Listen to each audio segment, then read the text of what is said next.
Calendar review. Diaz can't. He can go play video games, but he can't come hang out with his boys. So I'm on Six Live. Oh yeah, he played the Ghost State Hiroshima. I don't know what he's playing. They're playing something. Who's that?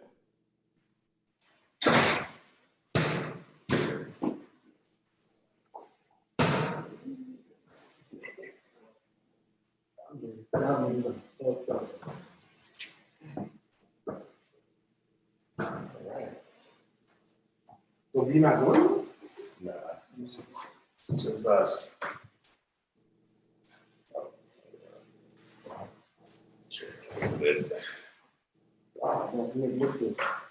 Oh, yeah, you got to turn that down. Oh, yeah, that's right. Trent always turns that shit off.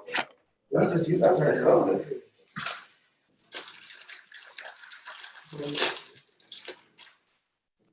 y'all forgive me for the Cheetos. Boys, it's wintertime now for real.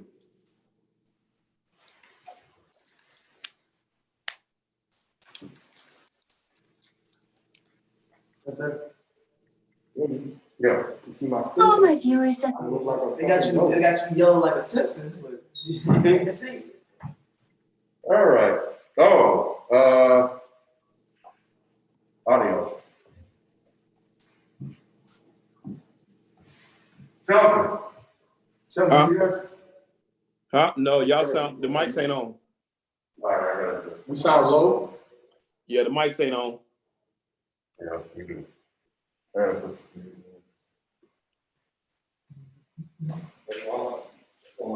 Yeah, the mics are not on. Redo a whole new setup.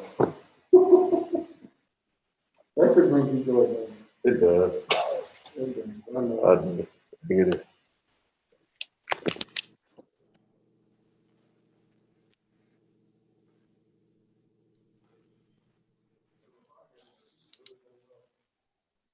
What?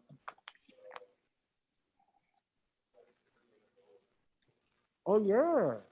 People, they see the end product, but nigga, it's a grind. Like, Hey, FIFO, your done what we've accomplished and how it's still at the beginning. hey, FIFO, your mask make you super muffled today. Really? Yeah, that mask right there is. Yeah, it sounds like you speaking into you got a good mask on today. Is what I mean, but it sounds super muffled, real bad. Oh, but you protected. Hey, people took that off like he was Spider-Man. He said, I am who I am.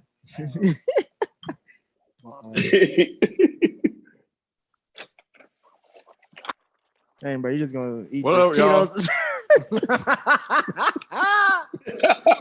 The only way it'd be more ghetto if it was flaming hot. I was about to say they ain't even flaming hot. That's the only respect. That's the only kind of art too. The only way it'd be more ghetto on the show right now though is if you was playing spades. That's true. What a bottle of Hennessy. We got to get started. Yes, Yelly Weber's 97. We watched boxing this weekend. It was the best boxing match ever. Yeah, y'all got it. Yeah, I didn't watch it. Yeah, I tuned out. Sorry. Correct. To Gallo, Andre Ward. I don't know what fight he was watching, but that was not that one. I'm so glad he got his ass kicked.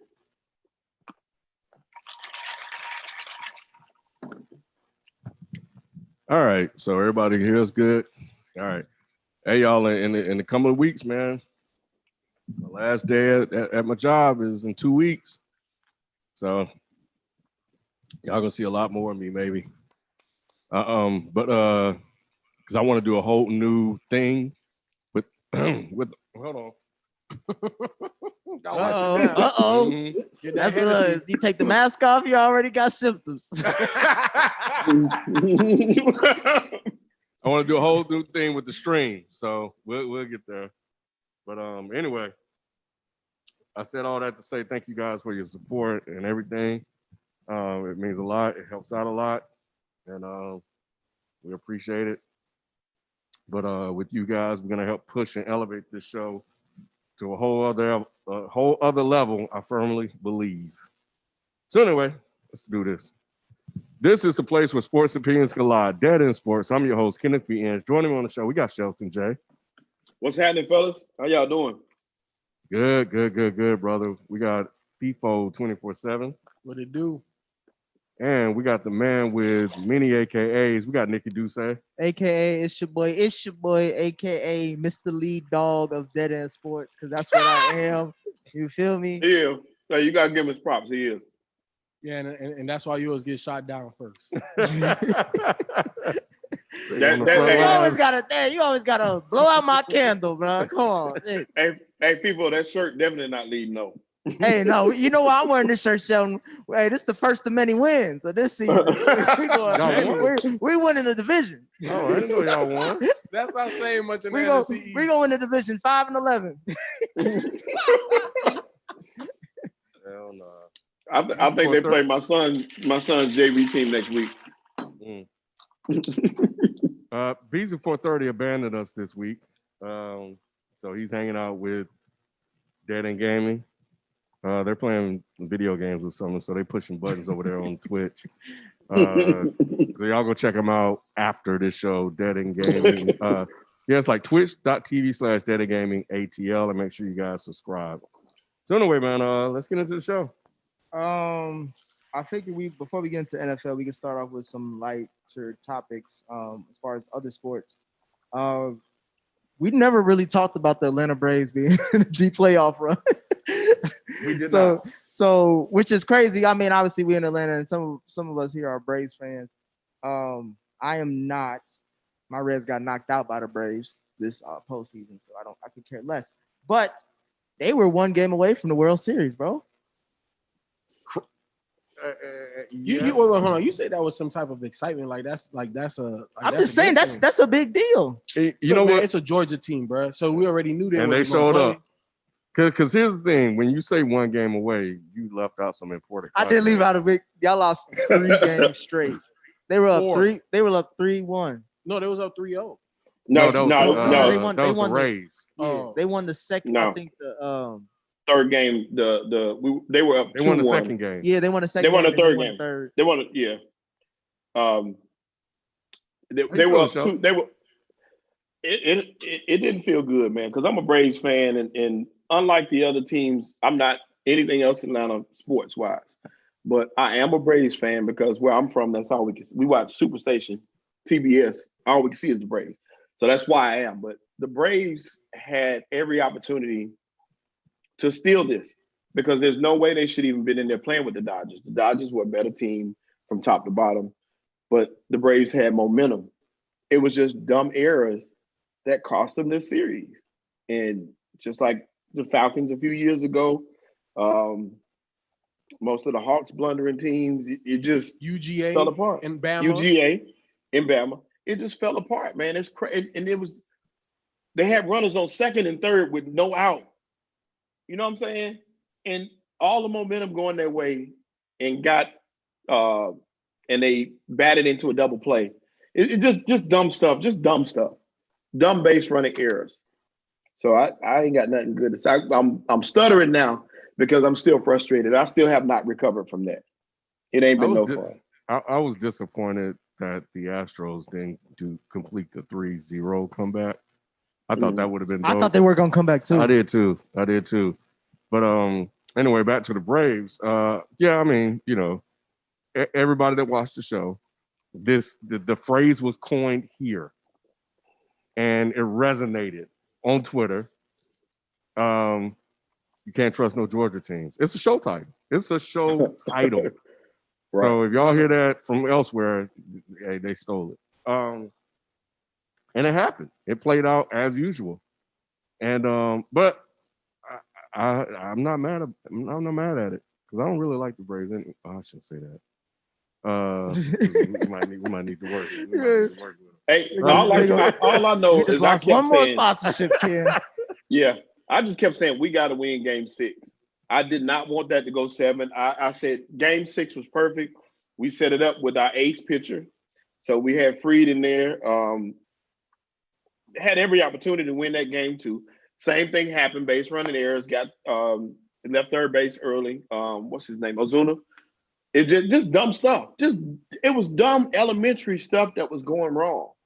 And momentum swings are everything. And the Braves were playing out of their minds and doing everything right to piss it all away like that. It wasn't no fun. That was no fun.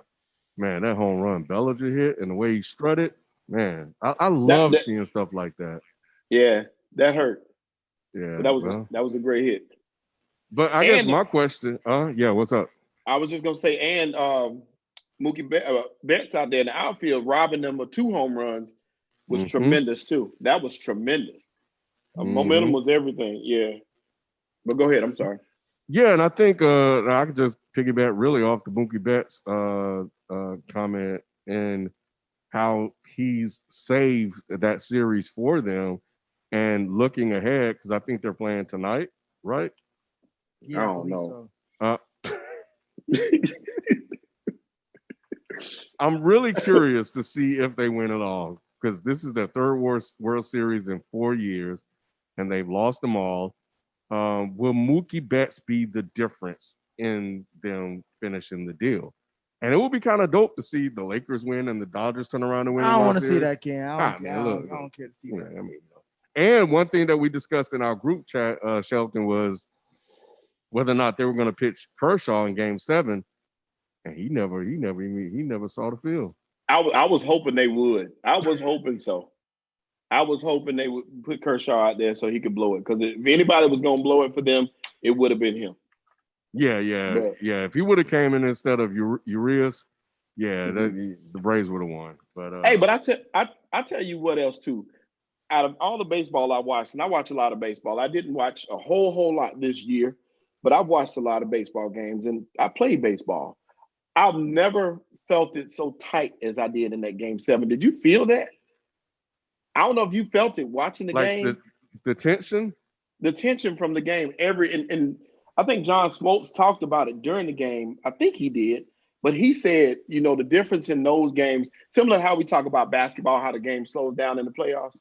In baseball, every at-bat, every pitch, you think about it, it's like it's scrutinized. So the game slows down when you're on the mound. So 3 innings can seem like 9. Yes. You know what I'm saying? Yeah. And you could feel it. I could feel it. Every out was like, okay, whew. We battled through that one. So he said there's no way you can keep up that intensity for a season. He said that's physically impossible. And I could feel it. Like I could feel the tension from home. Watching the game, I could see it in their faces. And I could feel it. Every pitch, every pitch, I could feel the tension on both sides of the plate. And it's kind of like what I was saying in the chat. Is that one? I saw it on the Braves' face. They were already done when they were down 4-3. I put it in there. I was like, they look shook, and Kyle was like lemon booty. Shout out to Kyle. And then but then to your last point, it only takes one swing. Like you think everything is done, the game is over. 3-2 count or 0-2 count, and you just need that one more strike or out, and just one swing. And it don't even have to be a good swing or a clean swing. I've seen where they didn't even get like good wood on the ball, and the shit just go over the wall. So baseball is really, really weird like that, and that's why that tension was so present, because you never know when that swing is going to occur. So, but yeah. But they're leading right now 2-1. The Dodgers over the Rays. Since we have the Rays are in the World Series as well, who do y'all got between the Dodgers and the Rays? I'm gonna go. I think Mookie's gonna help get it done. I'm going with the Dodgers. This is the year they get it done. I think that whoever the manager is and the team, they know by now that we can't rely on Kershaw to be the guy in the postseason that we want him to be. And he's a lot older than when he was really, really dominant. And I think they're going to manage, honestly, they're going to manage around him. And But I think Mookie is going to be the difference maker in this team. He already has, a series on his belt. So, I think it's going to be the Dodgers, man. I think they're probably doing it 6.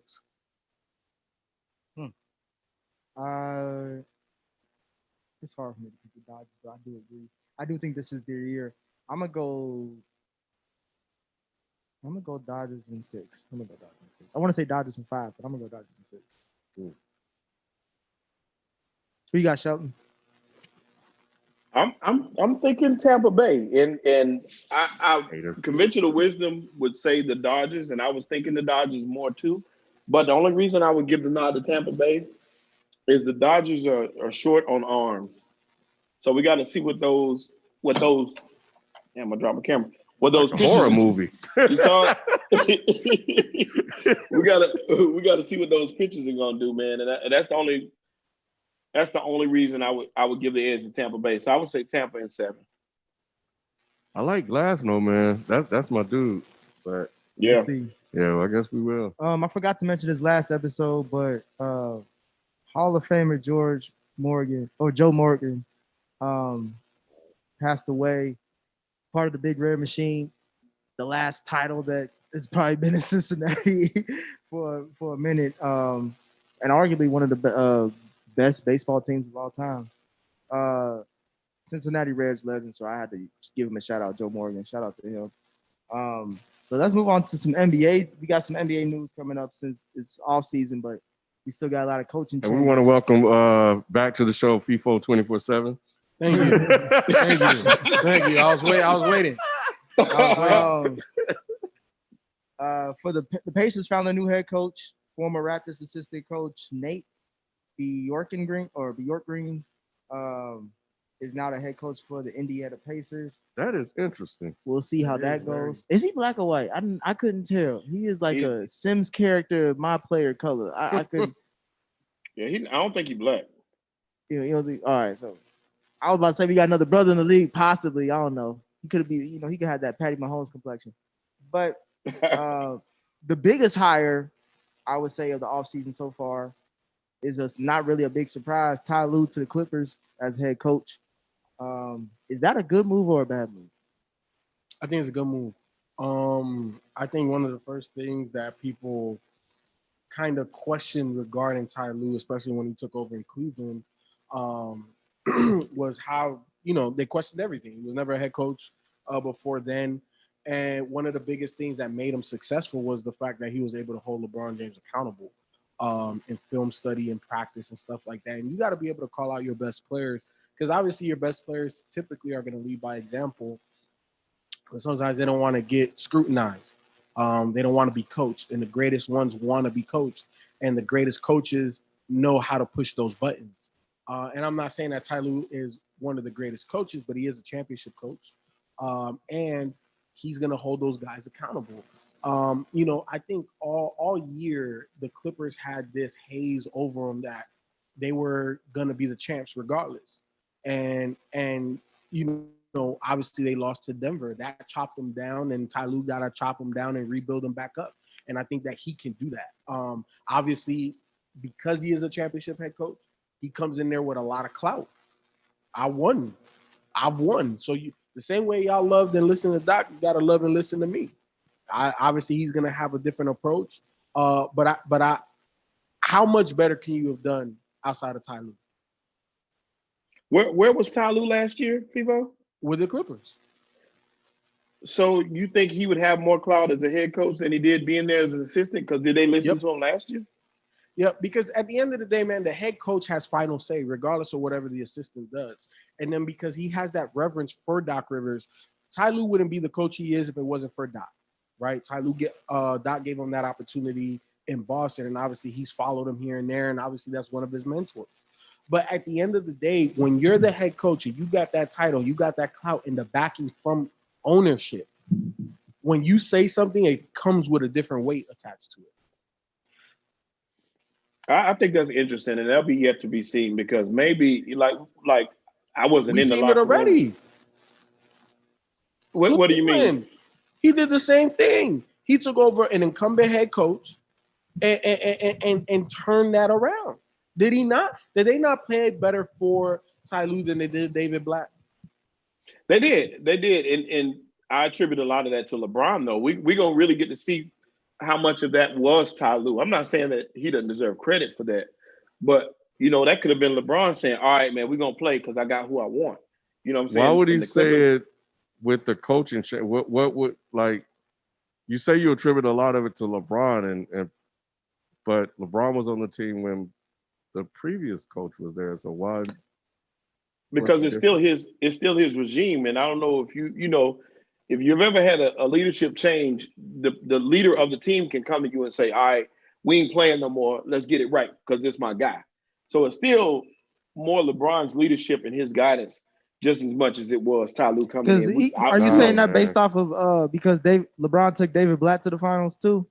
Yeah, he did. That's exactly what I'm saying. And so, I mean, in every other team he's been to, pretty much he's taken them. So a lot of that still goes to LeBron regardless. Even though it was a turnaround with him that particular year when Ty Lue came in, we don't know how much of that was Ty's influence as opposed to I think we do know. Well, I would say I'm in the middle because I do agree with Shelton that LeBron James is the best stimulus package, period, in any NBA situation. However, to FIFO's point, he was able to rein in a LeBron and look at him like eye to eye and say, "This is what you need to do for us to win." Yeah, he checked him a few times. And to LeBron's credit, game, and not just behind the scenes. In the finals, I know. I'm saying, like, but, and to LeBron's credit, he listened to his coach, so that says how much respect LeBron has for him. So I would want to see. I want to see how that translates to another budding superstar, Kawhi Leonard. As you can see, there's certain reports are coming out already. They're talking about Kawhi Leonard is distant, aloof, selfish. But and I'm like, all right, bro, this ain't. But here's the thing: personality-wise, we kind of knew that. I was reporting that stuff last year, but nobody listened to me. That's not brand new. Did. It's only being reported because they didn't win and they had they were the title favorites. Exactly. Right. Yeah. And this is what we know about Kawhi. He doesn't mind being coached hard. He didn't like the fact that Ginobili and Tony Parker and all of those other guys were being employed to talk to him about a certain situation that should have already been cleared with management and the head coach. That was the issue. The issue wasn't hard coaching. So we know that Kawhi, he's going to be fine. He's going to be all right. My question is Paul George, or should I say George Paul? Because he's the guy that came in here. Kawhi is accomplished, and he showed up the majority of the time, right? When you're Paul George, your job is to pick it up when Kawhi don't have it on both ends of the court, and he didn't do that. He came in with a cape that said, I'm the number one. I should be number one. And you played like you should be at the end of the bench, not getting no damn playing time. He is the key to this championship because he is the line that divides the locker room. Mm-hmm. Because everybody's looking at him, questioning him, bro, why are you getting paid this much? What you're doing, they could give me the minutes and the shots, and I could do the same thing that you just did. Why are you getting this preferential treatment? Ty Lue ain't gonna play that. Mm-mm. He's not gonna play that. But we're saying that based off. Oh, go ahead. I'm sorry. No, go ahead. I was saying we say that based off how he treated LeBron, but LeBron was his guy. So it's easy, even though LeBron's a superstar, he's his guy. So I'm not saying he can't do it. Don't get me wrong. I'm not disputing that. I'm just saying it's going to be interesting to see if he can talk to these other players like he did LeBron, because LeBron gave him the okay to do this. 100%. But you know what gives him the okay now? The clout that he won a championship. You already know when you have a ring that you could just, hey, you want this? I got this, and I know how to get there. I've been to the mountaintop. You know what I'm saying? So because of that, it allows him to say and do things that other coaches can't say and do. And I'm not saying that Doc didn't say and do, but Doc is a whole different person. He's a whole different personality. He is the epitome of a player's coach, meaning that my best players, I'm not even going to say nothing to you, right? But you look at some of the younger coaches that are players' coaches, they give you the freedom, but they also going to check you at the same time. And I think Ty Lue is part of that newer wave of head coach that can have the ear of a younger player, but at the same time, get on him in a way that he doesn't feel attacked. I don't think Doc Rivers has that. Like he's never had that. Well, and based on all the reports the additional reports that are coming out now, there was one that said, Kawhi controlled his own minutes and stuff. So Doc had little control over the team, and I don't know if he felt that because there were such high-profile signings that he didn't really have to say as much or had enough authority to say and coach them hard. I don't know if, what happened in San Antonio and the way they treat him in Toronto, Doc felt like he had to treat him with kid gloves because of Kawhi's temperament. What I do know and I can only go about what people have said, multiple people have said, is Ty Lue is no nonsense. Mm-hmm. So Ty Lue is going to set the tone for that team. And we know that there are a lot of guys on that team that like to play hard. And that was the mentality that they had. And that allowed them to overachieve before Kawhi and Paul George got there. That's why there was such a huge disappointment, because there was a lack of focus that came with the acquisitions of Paul George and Kawhi Leonard and the assumption that we're just going to plug them in and play. That didn't happen. Ty Lue is going to sit down with Kawhi and let him know how this whole ship is going to run. And then it's going to go down from there with Paul George and everybody else. And then I think he may be X and O's wise a little bit better. I don't think he will blow a 3-1 lead like that. So you think Ty Lue is better X's and O's than Doc? I think the difference is Doc, they're both player coaches, but I think at this point, Ty is a little bit more relatable, and Ty has a tighter leash. What do you think about in-game management? Like in certain situations, Ty Lue versus Doc. I think Ty Lue's a better X and O's than Doc. I think Doc is more of a overseer manager, and Ty Lue is more of I would say like a Brad Stevens-esque. Like he can coach, like he can. But I know you hate that comparison. His offense. I'm just talking about he's an X and O's guy, huh? His offenses haven't shown that. Well, that's what I'm saying. I believe he is that more than he was. See, I'm saying we're gonna see that in LA. To me, like. I put Ty Lue a lot like Mark Jackson. Tough, relatable. We're going to whip you into shape. We're going to be professionals here. We're going to be able to talk freely, openly, with respect, obviously. But very limited offensively. We're going to run this pick and roll. We're going to, they're going to keep it to the basic. Ty Lue does not hit me as a guy that's very ingenuitive. His offenses don't have movement like that. So, I won't necessarily disagree with that or disagree at all, honestly. I think if we had to compare the two, we look at Cleveland and what Cleveland was able to do under Ty Lue, and we're trying to move that to the Clippers. Here's this team that's ready to win a title. For all intents and purposes, they should have won a title last year. You need to be the difference between not winning and winning. Right. Between us not blowing a 3-1 lead and winning a 3-1 lead and then getting to the final to win. And it may not be X's and O's. It may be, the relatability, the management or whatever. Yeah. But and we'll see what happens. But what they're saying is that you were here. We like what you presented to us. Get us there. Because we really only got one more year left. And they're going to start moving some folks. 100. And apparently Kawhi Leonard wants a point guard, like a real point guard too, because apparently they were 23rd in the league in terms of passes per possession. Rondo's a free agent, ain't he? They're saying he can make a difference, and I believe he can. He could be the answer there. Yeah, he could be the answer there. Also, there's a lot of rumors about CP3 joining the Lakers. That's obvious. Yeah, so if that happens, Rondo you can't have Rondo and CP. That's gonna be, So I would rather have Rondo. That's a spitting contest, ain't it? CP3 would work better with Kawhi. I would think him with Kawhi would be amazing. He ain't going back to the Clippers.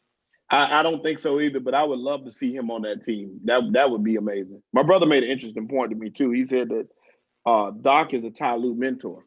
He put him on game a lot. So a lot of what Ty Lue is comes from Doc, but like you said, Ty is closer to the players. So I would hope, and my hope and wish is that he can make things different. My only thought though is, like I said, he was in that toxic culture last year, so it's kind of hard to make an impact when you were there. I think. Hold on. So because he was a part of it, I'm sorry. Because he was a part of it, he knows exactly what needs to change. And what there's no figuring it out. Right. And exactly. So to add on to what he's saying perfectly, I believe, is that there's less disruption than what you've already done. Yep. Right. Yep. Saying the bad juju. Like you already done said that. Don't even try that no more. So let me ask. Yep. They already got rid of Doc. You don't want to bring in somebody completely different. You just kind of moving somebody up. Yep. And then you kind of still kind of keep things moving and rolling the way it was last year. So that's what I was gonna say. So because y'all saying this, do you think that the team could win presently as is constructed? Now I think they got to make some slight moves. Nope. I don't think it's wholesale changes, but I do like the addition of a more pure point guard there. And not saying get rid of Pat Bev. I'll say it. Well, you can if you would like. I'm not saying he's the difference. I do like that change of pace type of point guard, and I think Kawhi. And whoever is saying these things in terms of getting a real point guard, I think they're 100% spot on because Kawhi's game is not bringing up the ball and setting people up. He's ISO. Kawhi's a finisher. Yep. You know what I'm saying? Kawhi's going to go. Kawhi is a baby Kobe MJ type guy. He knows his spots. You got to get it to him in his spots, and then he can do what he does. PG is more of a freelancer type of guy. But even still, he's not a playmaker. He's a freelancer scorer. Mm-hmm. I'm looking to get buckets. I'm looking for threes. I'm looking to attack. He's not looking to set people up. But he can also be a finisher. He could be a catch and shoot 3-point guy. He can make cuts. He can finish at the basket. So I do like the addition of a pure point guard for that roster. And because of the way that roster is constructed, it doesn't have to be a scoring point guard or even a point guard that can shoot. It just needs to be a better playmaker than Pat Bev. You know what I'm saying? Like, because Pat Bev isn't. Nah, keep him off the bench. So you can keep him off the bench. Maybe that gives you a something you can add when you want to kind of change the game up a little bit. Yep. And then what I will also say is you got to get rid of Reggie Jackson. Oh, that's no question. And you got to get rid of Joakim Noah. They need to find guys that haven't lost to LeBron. They need to find more guys that haven't lost to LeBron. When you got guys that have lost to LeBron over and over again, it doesn't work out well. Ask Jimmy, ask Jay Crowder. They know. All right, Ken. You done? You got it out. Ask Jay Crowder. I'll leave Jimmy out of that, but Jimmy ain't beating LeBron either. Yeah, you better leave the superstar out of that by himself. Yeah. Nah. He ain't beat him yet. So you know. Did y'all see the since you want to bring up Jimmy Butler and them, did you see how the Lakers were trolling Duncan Robinson? No. They were calling them Jimmy Neutron. Oh yeah, because it looked like that one nigga. Yeah. That's messed up, man. I like Dunk, man. Leave Dunk alone. I do too, but when you on the opposing team, I'm gonna say anything to make you miss. Wait, they were saying that in the game? Yeah, in the game. They No were trolling way. him in the game. Yeah. Jimmy Neutron. Wow. Was that when he went off the 7 or after? There's probably a lot of worse things said on the court than that. That was probably like 1,000,000%. 1,000,000% Shelton. But I like the move, man. I think we have to see what happens. But what do they call it? How do they say it when they do these articles? They're too early to predict. Oh, too early predictions. Yeah, I think the Clippers will win it all next year. All right, really? All right, we'll move on because he over here just trying to put his bad juju on the Clippers. Let's move on to the NFL. The biggest game of the week, I would say, was the Green Bay Packers versus the Tampa Bay Bucks. Mm-hmm. My guy Bill, he was keeping track of our scores as far as our weekly results. I'm still top dog, but I only got one game right last week. I think we all missed on the Packers versus Bucks pick. I think B picked the Bucks. Nah, we all picked Packers. I think B picked the Bucks. B picked Aaron Rodgers. That's all it said. Mm-hmm. Really? He ain't say the Packers. He just said Aaron Rodgers. I thought he said Brady was going to be. Oh, I think he said that about Pat Mahomes. Yeah. Am I leading now? No. I'm not. Okay. You second. I'm still. You second. You one game behind for me. Okay. How you said it? I'm gonna win this. Sheldon, you all the way in the back. Tifo, you on the short bus. and he watched football. What's my record? Yeah. 4-11. I I ain't gonna lie, I watch every game and still, for some reason, like I said, this feel like picking an NCAA tournament because you don't know what's gonna happen. I love it. Sunday. But we saw what happened on Sunday, though. Me and Nick not having any. Nick, what was the other picks? What was the other games? I can't even remember which games. The other games was the Chiefs versus Bills and I got Cleveland that. Versus Pittsburgh. I got that too. I got those two right. I was 2 out of 3 last week. Yeah, you was 2 out of 3. Yeah, I got the Browns wrong. Yeah. But let's talk about it. Where you want to start? Why can't Aaron Rodgers win the big games? He won a Super Bowl. He won a Super Bowl 10 years ago. That's a big game. So let's rephrase that question. Since the Super Bowl, he beat your Cowboys a couple years ago. And then we got to give credit where credit is due. Tom Brady won the game. You know what, Shelton? Shelton. Nick. I like that you did that, Shelton. Nick trying to be a slick Nick done showed up. Yeah. And he trying to attack Aaron Rodgers and not give Brady his I give Brady his credit, man. I did say they're gonna be 9-7, so they're gonna win more than they lose. But Aaron Rodgers, bro, 2 picks, 1 pick six. Shit happened. Basically gave up 2 pick six because the other one went down to the 2-yard line. Come on, bro. They said they were force feeding Devontae Adams earlier. They were trying to get him. They were trying to get him involved because he made those comments. He got upset by being held out, and you could tell they were trying to force feed him. You could tell he stared him down both times. Like, let me go ahead and get this dude the ball so he can be quiet, and it cost them because they were up 10-0. They were cruising.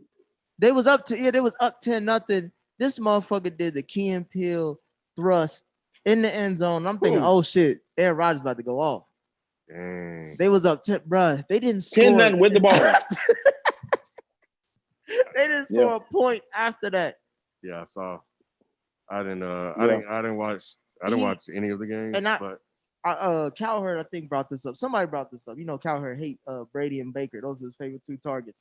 But he hate Brady? Yeah. Not Brady, Rodgers. Yeah. Okay. He said that, bro, like the last 4 or 5 times Aaron Rodgers has lost has been against competitive teams, and he's been blown out. So Colin had this one stat that I thought was very, very, very, very, very interesting. And at any point, I want to say he said from it was like 2000 something. When was Lamar a rookie? About 2-3 years ago? Yeah. At any point in their career, if you're down at any point in the game, what's your win percentage of that game? Aaron Rodgers is at .444 for his entire career. Down at any point in the game, Lamar is up there at 64%. Russell and Tom is up top. Pat Mahomes, because they haven't played that many games. Oh yeah. So Tom Brady was more in the middle because he fucking 16 years. You know what I'm saying? True. So but Tom Brady was like 56-57% of the games that he trailed at any point in time he wins. And Aaron Rodgers is at 44%, which with a talent like with the arm that he has, he before Pat Mahomes, I ain't never seen nothing like it. Is there a score attributed to that stat? Like down 3 and lose at any time? That doesn't make sense because we've seen him come back and win games. It's not about you lose. It's your winning percentage. And it's the win percentage. So like, let's say if the Packers are down 7-3, right, and it's the third quarter, 40% of the time that Aaron Rodgers is down, he loses. I think he said Ryan Tannehill and Kirk Cousins in the last 5 years, 6 years have more game-winning drives than Aaron Rodgers. Wow.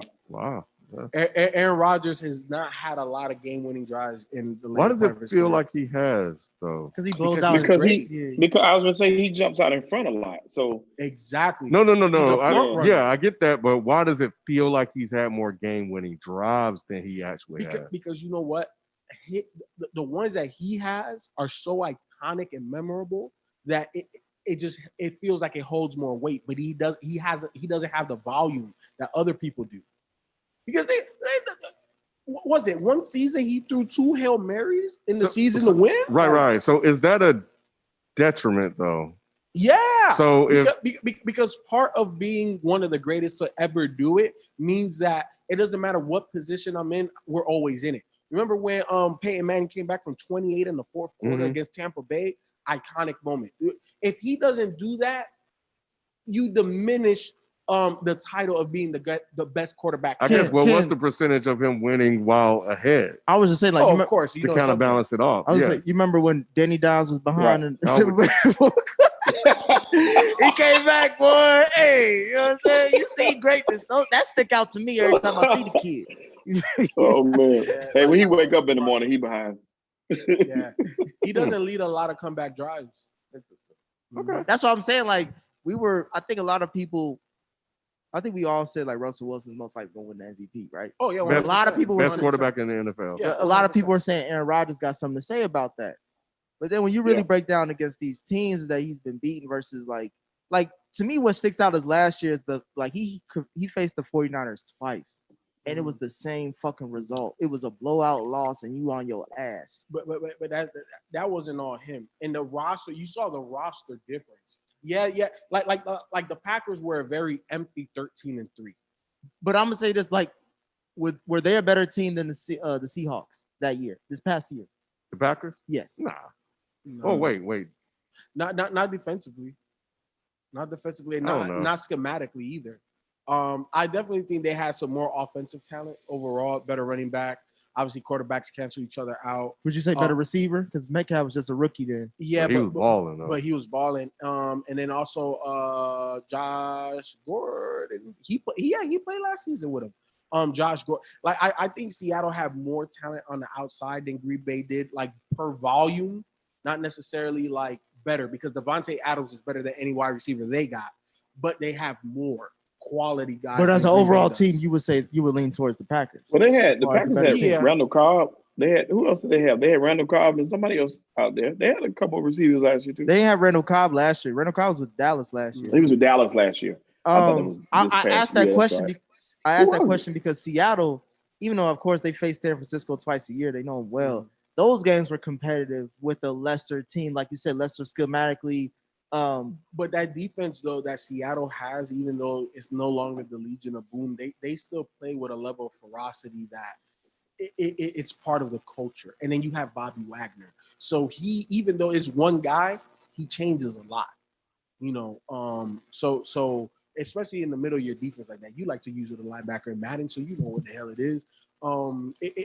They're just different on defense. And even though I would say the Packers have more skillful guys that if I was drafting, I would take those guys, but the gumbo tastes better with the Seahawks than it does with the Packers on defense. I'm just saying it should be more competitive, like how it is with Seattle when they face. It should have been a more competitive game, especially they faced them that second time around the same season. Well, let's come back to this season. Well, I'm saying I'm bringing all that to say, like, when he goes against these good teams, it's like, bro, where's the Aaron Rodgers I see when you face these other guys? Like, why? Like, you up 10-0, what happened? Why are you staring down Devontae Adams this late in your career, knowing damn well, like, you gonna get his? No, I'm saying, but you gonna get yours, bro. Like, you don't have to stare him down. Like, that's a bad read. Okay, but how He doesn't have a lot of them though. Let's not add. He doesn't. That was his. And that's where I'm about to go, Ken. Like, how much leeway do we give an Aaron Rodgers, bro? Okay. What has he done what has he done since the Super Bowl, bro? He's still one of the greatest quarterbacks He's ever. carried That's carried that team. So on is his Peyton back. Manning. So is All Peyton right. Manning. Okay, But so we give him leeway. I mean, You I gotta think give those that guys a yeah. little leeway. Hold on, Shelton. I think that's unfair because we can look at a lot of other quarterbacks that have won and then that's what they've done. What were you gonna say? I was just gonna say he carried that team on his back, like to that record last year, because of course he's the most valuable player on that team. You ask other opposing players, defenses, they're scared to face him. But So have the Packers been a legit contender for the last 5 seasons with Aaron Rodgers? I put it to you like this, Nick. Take Aaron Rodgers off that team. What are they? I'm not diminishing Aaron No, Rodgers as a quarterback. I'm saying as far as his production, what has he done? It's a legit question. I'm not asking to say disrespecting. Like, that's why I asked the question. Why can't he win these games? Why can't he win against the teams that he's gonna face? And also in his defense, they haven't done much with that offense in years. Like we saw it this past year drafting a rookie quarterback. But they were 13-3. They were 13-3 last So- season. So look. So then what you mean? Like, it can't be one of the something's got to give. Wait, hold on. Because you know me and numbers and stats, boy. I can pull them out anywhere. There's a stat that in playoff games, Aaron Rodgers' defense gives up 28 plus points a game. in the playoffs. This is not even regular season. This is the playoffs. So as a quarterback, if you have to score 30 plus, and he's done so multiple times, but your defense on average is giving up 30 points, that's the reason why he doesn't have those comebacks. That's the reason why he hasn't done more based off of his talent level. We see it every day he plays. As soon as he steps on the field, bro, he does things that we still haven't seen. And he's like LeBron, like he's year 14 or 15 or whatever the hell he is. He's still doing things. He hasn't diminished that much. However, just recently, in the last year or two, the defense is now starting to get back on par. When Aaron Rodgers was at his physical prime, he didn't have a defense that can maintain the lead. If I spot you guys 14, 17 points, why are we losing the game? The man is 18-4 in his last 22 games or something like that. I mean, I don't understand what we're talking about. Leeway. I'm just saying, as far as competing for a title, you talked about defenses, right? You talked about Seattle's a lot He better. almost made it to the Super Bowl last year, didn't he? Almost don't count. Defense, you talking about going to the Super Bowl, or as far as like bad defenses, you said the Seahawks are a little bit more sound, FIFO. This season, as far as from week 1 to week 5, they've given up 25, 30, 31, 23, and 26 points. That's about an average of probably about 27, 28 points. They're one of the worst defenses in the league. I'm just trying to let you know right now. But Russell Wilson had to drop 38, 35, 38, 31, 27. Yep. So that's literally the difference in greatness. The slight minute differences that you see between Russell Wilson and Aaron Rodgers. Aaron Rodgers has a slightly stronger arm, a little bit more zip, a little bit more deepness. But over the course of the years that Russell has been in the league versus when Aaron Rodgers has been in the league, who's a better decision maker overall? Russell Wilson. To me, when I look at both of them, that is the hair that splits them in terms of the difference. They're both mobile. They both can beat you with their legs. They're going to beat you with their brain. They're going to beat you with their arm. But the difference in games is that Aaron Rodgers is still slightly more a gunslinger than Russell Wilson. And all that's great. So, let's talk about the opposite side. There was another great quarterback. I had a question, Ken. Did I jump the gun? Did I jump the gun? No. I'm just saying, like, you making it seem like I don't give a fuck about Brady. Let me eat my Cheetos. Hold on. No. I'm saying, like, you made it seem like I don't give a fuck about. I'm gonna talk about Brady if I got to. I'm objective for some part. I was gonna ask: is Tom Brady still dominant, or was this an overall team effort? Oh my God! Hold on. I got the Nick. Hold on. Let me put my Cheetos down. No. Look. That was all defense. I was gonna say something. That was all defense, man. And they couldn't stop the running game. Like Brady didn't go up there and show out and just throw 5 touchdowns and have one of these dynamic, performances. Defense showed up. Rodgers gave him two. Rodgers really handed the game back to them. If we're gonna be completely honest. Yeah, he threw 2 picks. That's and Brady took advantage of it, and it was downhill from there. And Brady just rolled the defense, and that was an easy win for him. I completely agree. I thought that that defensive line, those edge rushers they got, man, they showed out last Sunday. They showed out. And shout out to they just showed out. Aaron Rodgers is mostly on his ass most of the time. I don't know what is wrong with his offensive line when it comes to pass rush. Some weeks it looks good, other weeks it looks garbage. Bakhtiari, which is their starting left tackle, one of the best in the game, he left with an injury in that game. I don't know what the injury is, but I know he left the game.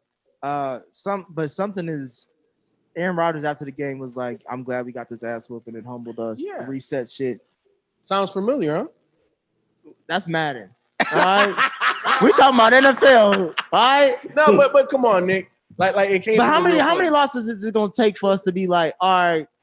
It's only one, Nick. That's what I'm asking. How many?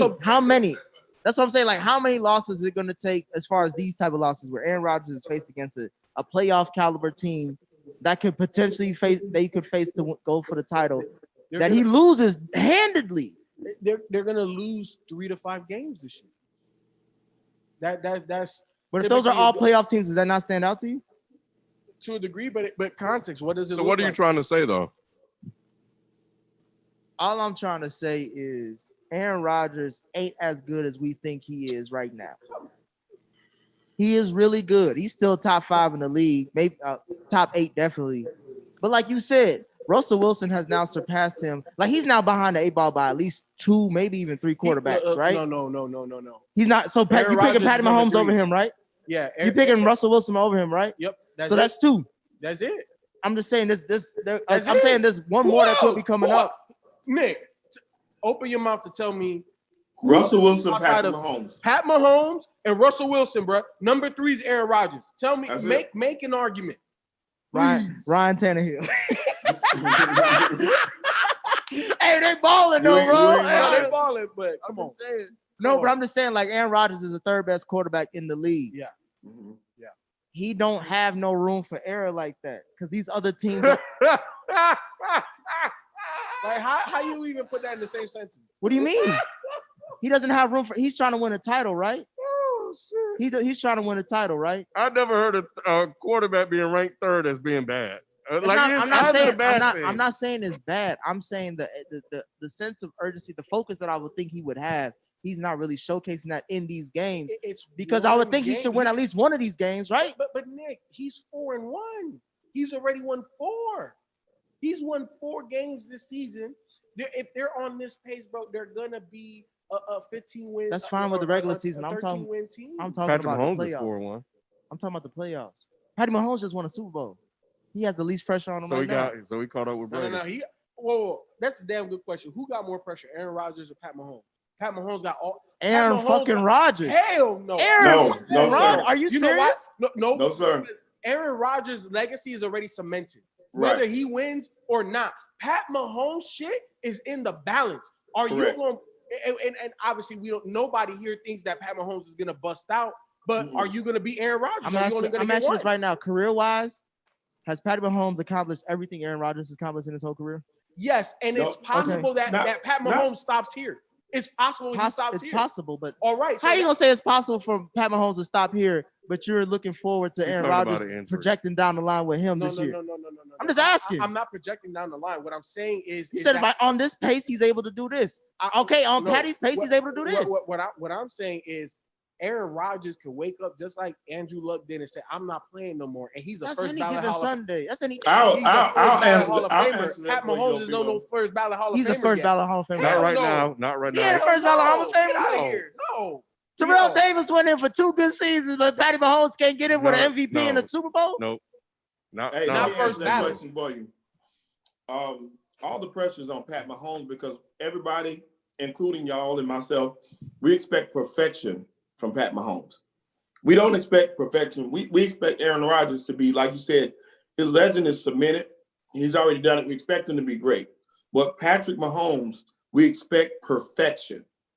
You know what I'm saying? If he throws an incomplete pass, everybody looking. So that's all the pressure in the world right there. I'm bringing this up because for me it's like Aaron Rodgers hasn't won in over a decade. We look at Drew Brees, who has a Super Bowl, the same thing like Aaron Rodgers, and we say like, oh, your ceiling, your window might have already closed. Because for he Aaron, can't throw the ball past 35 yards. I get that. I'm just saying that we look at certain QBs who have Super Bowls and say, all right, it may be done for you, but with Aaron Rodgers, we still have hope. And I'm saying for what? Because When did that- look. Wait, hold on, Ken. See, me and Nick, we about to get into it again. I'm just asking a When question, you bro. watch Aaron Rodgers, he still does things you have not seen, and because of that, Yeah, he lose by no, 20 Nick, some you know what the hell I'm plus talking after about. being up 10.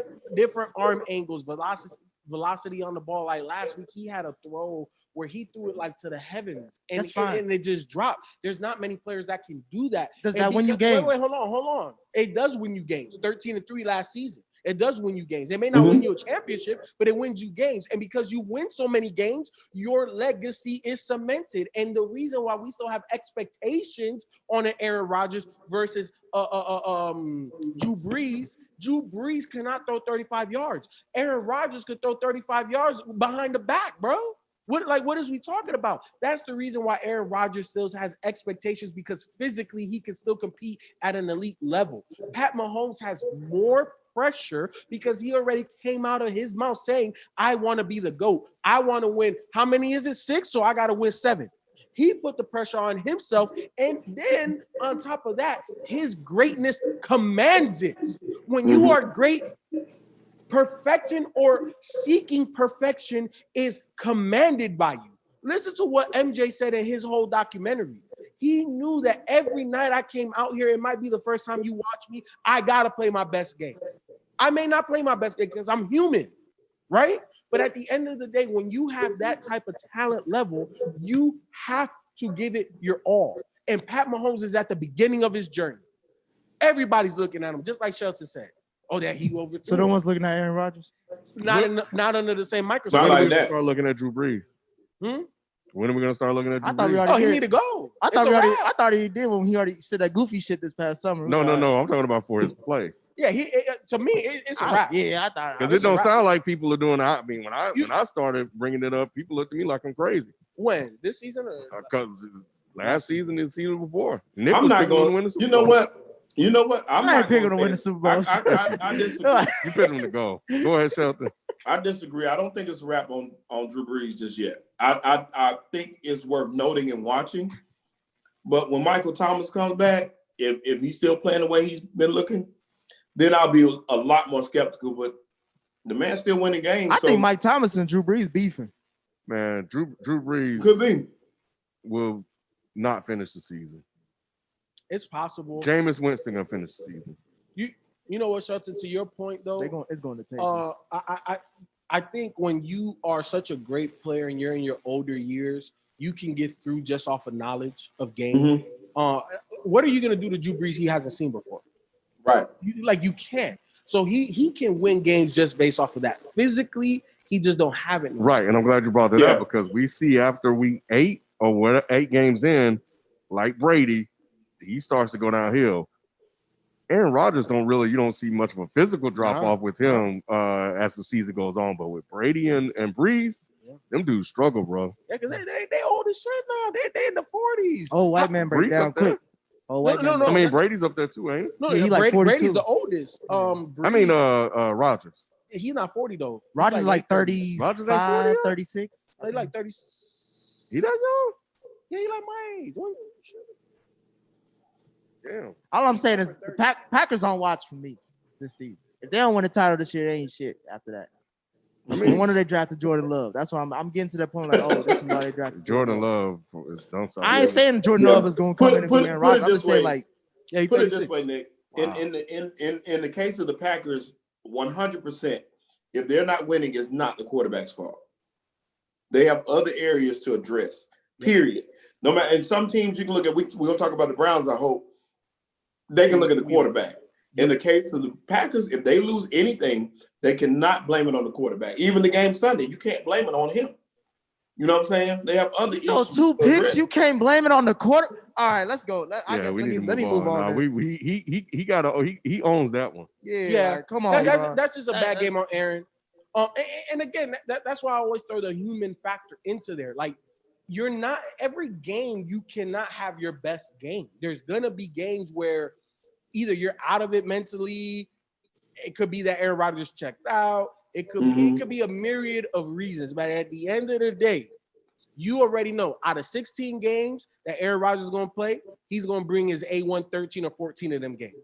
And that's what makes you an elite quarterback. And for a couple of those games, you expect somebody else to step up. You expect Aaron Jones to have a great game. And that's what I meant by you can't necessarily blame him because at some point he needs to ride somebody's coattails. I'm making excuses for him, but we'll move on. They just got their ass whooped Sunday. That's all. Yeah, let's talk about these Browns. I'm about to say we talk about another. Talk about the Browns? Let's talk about AFC North because we got to deal with that whole division. Another quarterback who threw 2 picks on Sunday was Baker Mayfield. Can the Browns clean up Baker or nope? At least get him to the playoffs. Nope. Well, they're gonna make the playoffs because that's how talented that roster is. Wait, because they added an extra spot this year. Huh? That is 7 playoff teams, not 6 this year. Regardless, extra spot, no extra spot. That roster is probably top 5 talent in the league. Top to bottom. Mm-hmm. And the fact that Holland said this, and I 100% agree. He said, I want to say he said it week 1 or 2, where you see Kyler Murray and D-Hop. Did it take time for that to work? We saw Randy Moss and Tom Brady. Did that take time for it to work? You put a good or competent quarterback with an amazing wide receiver, it should not take time. Did it take Jeff Garcia? And look who I'm talking about. Jeff freaking Garcia and Terrell Owens time? No. Did it take Donovan McNabb and Terrell Owens time? No. Ryan Tannehill, Derrick Henry. Dak Prescott, Amari Cooper. Right? even still. Yeah. So what the heck? Like, bro, you got OBJ, probably the most unique wide receiver in the game. And now we got to resort to gadget plays for him to get his yards. You know what's crazy? We got to resort to Jarvis Landry throwing touchdowns. That was my point. You got a 1A in Jarvis Landry. Let's not even talk about OBJ. You got a 1A in Jarvis Landry. You don't have any excuses. There's none. If it was just one wide out, 2 tight ends, 2 running backs. Yeah. It's like Moses or Noah put this motherfucking roster together. I'm gonna get 2 everything. Mm-hmm. It's like it's just like you could have some excuse if you only had 1 wide out. He got 2 of the best in the league. He has no excuse.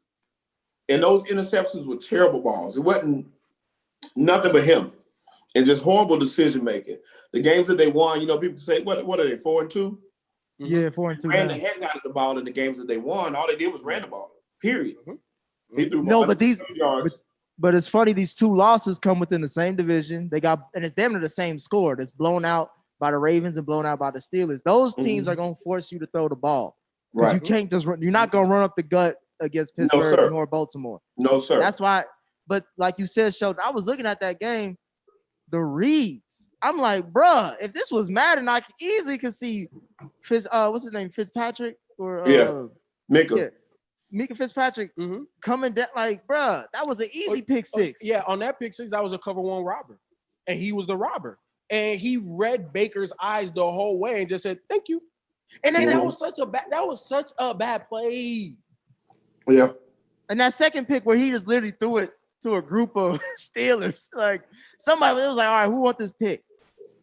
Like, and this is why I mentioned this. I want to say it was like week 1 or 2 when the rumblings were, we're going to trade OBJ. And I'm like, what for? I understood that. I understood that. No, hell no. Hell no. I don't. You know why I don't understand it? Because number one, if you draft a quarterback, he going to need that.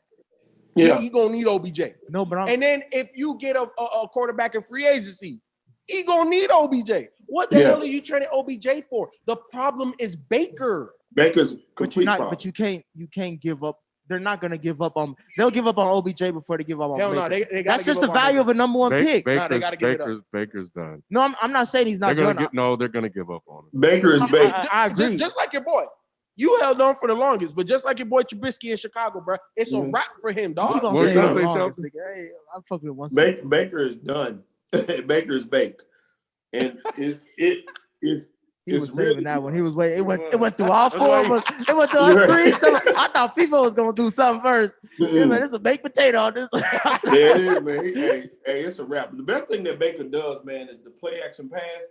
I ain't gonna lie, he's amazing at play action, faking a handoff and making but that's his game. If he has to drop back, it's not gonna work. There's nothing they can do about that at this point. I don't see it. That's crazy. They the first pick of that draft class is Baker Mayfield. The last pick of that same round was Lamar Jackson. Lamar ain't any better. Lamar is winning with his legs right now, and he got a lot of growing to do. And I'm not saying he can't do it, but do we need to reevaluate the Ravens? Yes. So with the Ravens, I think that they need to start transforming the personnel on that team. Because if you want Lamar to win different, then you got to provide him the squad to win different. And that team is only built one way, run first. Yep. They always kind of been built like that. I'm with Shelton. Baker is done. I was thinking about looking at those 2 interceptions. I was like, man, what was Baker's greatest asset? The one thing they talked about was his accuracy. Then I was like, why is the accuracy the asset? Because we know in the NFL, if you have accuracy, you can pretty much place the ball where you want. But then I started thinking about college football. They running wide open. Mm-hmm. They're running wide open He like was at deer. Oklahoma. Yeah. So if you just accurate enough, then it makes you look a little bit better than what you are. The NFL easily contracts the separation between the two. Or the holes too. Yep, and you have to be able to read the field, and that's where Baker is struggling. You Yeah. know, another thing too. I think what the Pittsburgh Steelers did is that they brought a lot of pressure. 52%, I think he was pressured on Yeah. in that game. And that tells you something. Obviously, that division, when you play in a division, they see you the most. Mhm. Right. And obviously, that's one of the teams that they have the most film on. And you want to know what a team really is or what they aren't, you watch the divisional games. And the Steelers are disrespecting Baker Mayfield and that offense by blitzing and bringing that amount of pressure every fucking time. We saw what happened with the Ravens and the Chiefs. Oh, you want to bring pressure? What did Mahomes do? We diced that thing up, bro. You better stop that. You better stop that. You know what I'm saying? And that's what the greatest quarterbacks do. You blitz them, it's a wrap. They picking you apart. Baker is not ready. He won't be ready. His arm is not. He was accurate in college, and part of that, Ken, was the fact that he wasn't pressured like he is in the NFL, and especially in a division like this. We know the AFC North is one of the most physical divisions. Every team plays outdoors. You're in the worst conditions in the wintertime when it's the winning time, and Baker, one of his strengths was never arm strength. You need to have a quarterback in that division to be able to throw a ball that can cut through the wind. Why do you think Ben Roethlisberger has had so much success all these years? Right? Obviously, the organization is very stable in this and the third. Big arm. Mm-hmm. Carson Palmer, right? With your Cincinnati Bengals, the reason why they were able to make the playoffs and still beat Ocho Cinco and Carson Palmer and doing all of those things, TJ Huzmanzada, because Carson Palmer could throw the ball in inclement weather. You look at all of those teams that have had, even Lamar Jackson, he's not the purest of passers, but his arm is strong enough to throw against inclement weather. Baker, get rid of him now. Start Case Keenum. That's a wrap. Oh, no. We ain't going that far. I think it don't matter. I think it don't matter. I think it's hard for them to get a free agent quarterback that can be the. I don't know what quarterback is out there that can move. I'd rather have Jameis with this squad. Yeah, Jameis ain't leaving the Saints. Yeah, bro. We don't know what the hell's gonna happen with Jameis. Ken said he about to start. He might, but who's to say that the Saints is gonna re-sign him? What are you about to say, Sheldon? I would if he does start and they do re-sign him, I would take Drew Brees. I'll take anybody over Baker at this point. Drew Brees with the Super Bowl. You see what I'm saying? Come on, man. Saints pick if whichever way the Saints go, I'm taking the other one. Yep. You know, it really doesn't matter who you put with him. You just need a really competent Nick quarterback. Foles. Nick Foles will get it done. Yeah, he look better than this. Nick Foles about to get it done in Chicago. It's as quiet as it's kept. Here, I think that there's about to be a lot of problems in Cleveland, and you know how you can tell OBJ is not happy where he's at? Because he said he went out of Cleveland? When he don't get in trouble. We don't even talk about him. He is not in any trouble. He in Cleveland, man. He on the sideline by himself.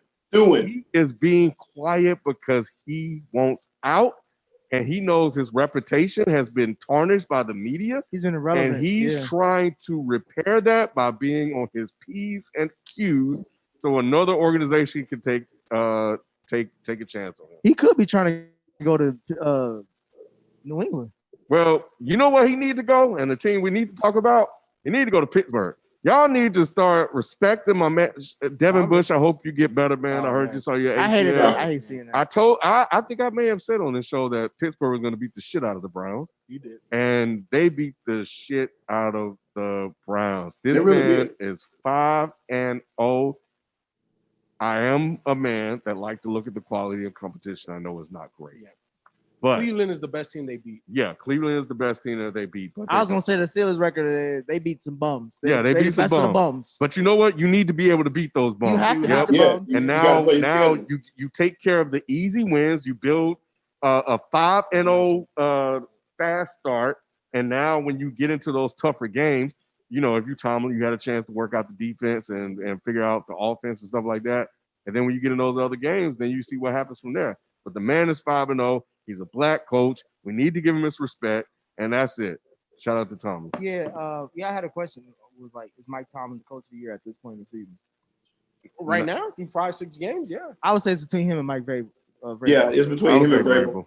I would say You know, Vrabel. I want to go pro black. It depends on who wins this next game. That's who the coach of the year is. They play each other the next game, and whoever wins that game is going to be coach. Who played? They play this The week. Titans and the Steelers. Oh shit. Yeah, that's one of the games. That's the one of the week 6 Okay. picks. All right. Let's stay in the AFC though. So since we're talking about the Titans, are the Titans really this good? Yeah. No. Whoa. He just like saying he don't even got nothing to say. He just want to say no. I would say what How about part? this? Can they go back to the AFC title game? That's what I'm really Yeah. asking. No. Yeah. Yes. Man, come on, man. Kenny, You really hey, doing hey, this? Look. Hey, look. When you They're better. have a guy, how much does Derrick Henry weigh? At least 230. He's a He beast. weighed like 2 trucks. Bro, he be pulling on DBs, meaning running away from them. I didn't know he was that fast. Bro, that's unfair. Did you He's know not that fast. They just don't want to tackle. Regardless of what it is. That nigga, it's like seeing a horse come at you. Yeah, I'm gonna pretend like I'm running and trying to catch him. Look, did you know Derrick Henry's high school stats? Mm-mm. There was a Derrick Henry rule in high school that if his team was up by 21, he couldn't play no more. He averaged 250 yards a game rushing. His lowest rushing output was 212 yards. He had one game where he rushed 500-600 yards. I mean, Like this dude's insane. FIFO, he's built like a goddamn field slave. What do you expect? If he goddamn college, he gonna be. They are not gonna want to tackle this Look, big man. As long as that man stays healthy, the defense plays solid like they've been playing solid. Ryan Right. Tannehill has played a level above that we saw last year. They have that. This is the basics of what you need to win a football game or to go far in the NFL at bare minimum, right? Like you know, it's nice to have OBJ and Jarvis Landry and David Njoku and Kareem Hunt and Brandon and Chubb back there. It's nice to have all that. But when you can't get all that, if you get a quarterback that's slightly mobile and can make the majority of the throws and is under control, understands what we need to do, not turnover prone. We got a workhorse over here just literally moving DBs out the way. Hey, Josh Yeah, poor Norman has Josh been. Norman. Bruh. Josh Norman's been getting humbled ever since he left Carolina. He bro. has been. Yeah, I'm glad he got paid. Cause Yeah. Boy, that's all he got, Yeah. and he got cocky with it too. yeah, When you And and then you have a defense that is coached by a defensive coach. You have the makings of being one of those sleeper teams that nobody wants to play, especially later on in the season when you're already broke down, and then you got to tackle who? well, I'm glad he got paid. They did the brother right. They paid him right. Yeah, they paid him. Yeah. Washington Well, paid him. Washington paid He him. ain't do shit in No, I'm Washington. talking about Derrick Henry. Oh, Derrick. Oh, Derrick No, Henry? he ain't got paid. He ain't got paid. Wait, I thought they paid him. Yeah, I thought they they did. were going to franchise did, I him. think.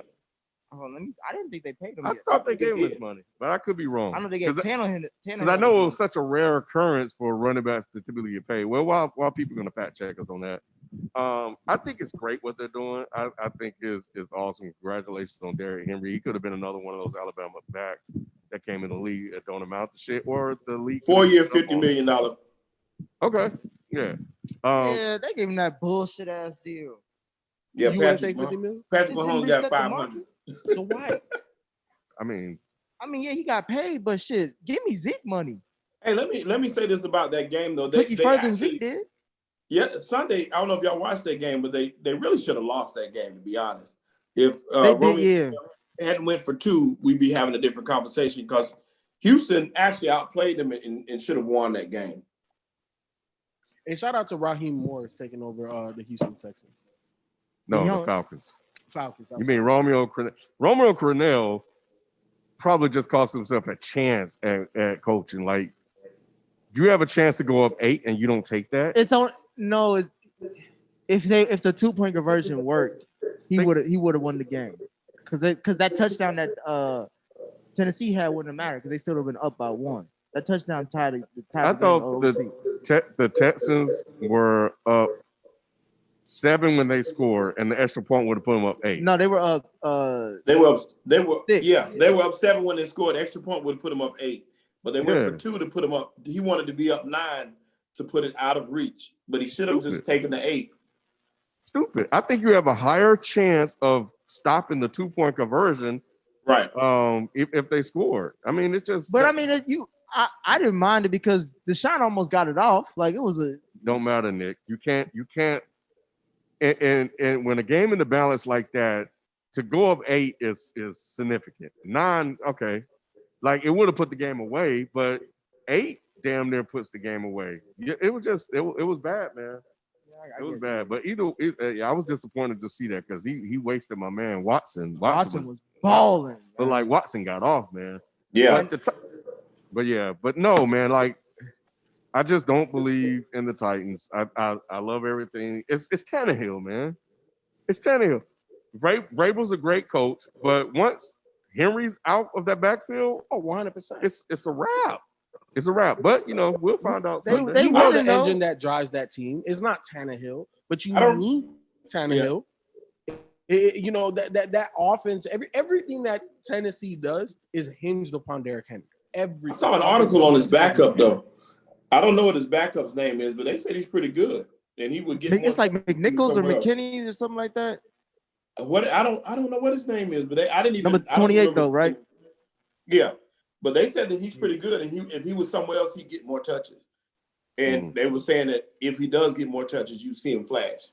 But I'm not saying it's all Derrick Henry, but he looked great though. I ain't gonna lie, he looked good, and I hate it because I was playing against him in my fantasy league, and he beat me by himself. So I'm pretty pissed at that performance Sunday. Yeah. Another team that they faced last year in the AFC title game, the Chiefs, they handled themselves well against the Bills. Monday night game. Are they just gonna walk into the Super Bowl? Because it seems like they can do no wrong right now. Outside of that Raiders loss. Nope. Well, here's the thing. These games are closer and tougher. They are, but when I look at the competition, I don't see who in the AFC can, when it matters most, put up more points than them. I feel that. I think the one, and to add on to that, I think that gives credence maybe to what you're saying, Nick, is that it seems like Patrick is way smarter with the football than he was last year. 100. Right. Yeah, and that's you know what's interesting with this season? You see the jump Pat Mahomes made, Lamar ain't make a jump. Lamar. Right. I got a theory on that. I think Lamar fell off. Oh, never mind. No, come on, man. Chill out.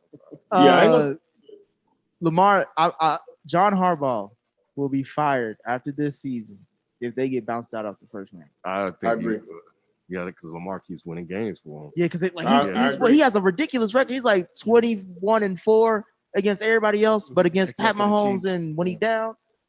But his losses come, like you said, FIFA, when they need, like against the Chiefs, where you're gonna have to get through, right, and against playoff games. Yeah, initially that just doesn't sound or feel right, just because of what John Harbaugh means to the Baltimore Ravens. But with that being said, it's his time. It's his time to go. It's time to. He could be their Mark Jackson. You know what I'm saying? And it may be time for Eric Bieniemy to come in, revamp it. You know what I'm saying? He got his own pickings of places he can go. I feel like 100%. He gonna have to. He can go to any office. Like, look, yeah, Eric Bieniemy. Yeah, he can. I haven't seen. I would think so. At how the league looks right now. You're the only person and a couple of people pushing Eric B. Well, we'll see what happens. But what I'm saying, the point I made by putting that name out there is the fact that, getting a more imaginative offensive mind in the midst of that Ravens organization. Because for Lamar to take that next jump, he needs his Lincoln Riley. No, who I agree. You know who I'm talking about, Shelton. Who was the guy that went to Carolina and cleaned up Cam a lot? North Turner. Lamar Jackson at this point in his career needs a version of North Turner that can clean up, not change, not now we're gonna throw 40 times a game. Nah, none of that, but cleans up and simplifies the actual reads for him, and then you're gonna have to change the roster a little bit. I love AB's cousins. AJ Brown. I love AJ Brown, Yes. but he's not a true number one wide receiver. You mean Hollywood Brown? Oh, Hollywood. But he's not a true number one wide receiver. He's not at all. He's a burner. He's a burner. You know what I'm saying? He's a gadget guy. Put him in the slot, put him here, create mismatches, but he's not a number one. Obviously, the tight end situation is amazing, but they need to go get them a number one wide receiver. A la a Julio Jones. You go get you a Julio over there. That's They ain't winning shit with that wishbone offense. Nah, they gotta evolve from that. That needs to be something that you implore in times. You know what I'm saying? Just like I know I keep going back and forth with Madden, but even like some of the schemes that I use, you know what I'm saying? I'll slow down the game, and at times you need to slow down the game. You know, but you can't. That can't be your base offense. It has to be something that, you know what? They got a whole bunch of momentum. Let's slow their ass down.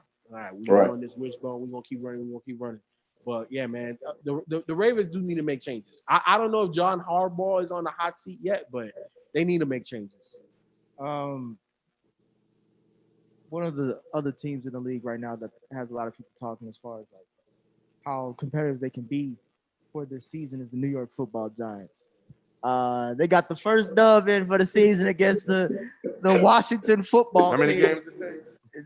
No matter, we here now. Yeah, that's all that matters. It's Super Bowl or bust now. Huh? It's Super Bowl or bust, all right? And he running up the jet. You want to know. What's your question? Oh, I was trying to just spotlight, the good brother. Good. Well, stop right there, because I just want to say this. Danny Dimes is trash. Oh, my gosh. Absolute trash. That's disrespectful. We need to do a whole worst quarterback show. He should be benched. We got enough to pick from. My thing is, bro, it's the second year in the pandemic. No.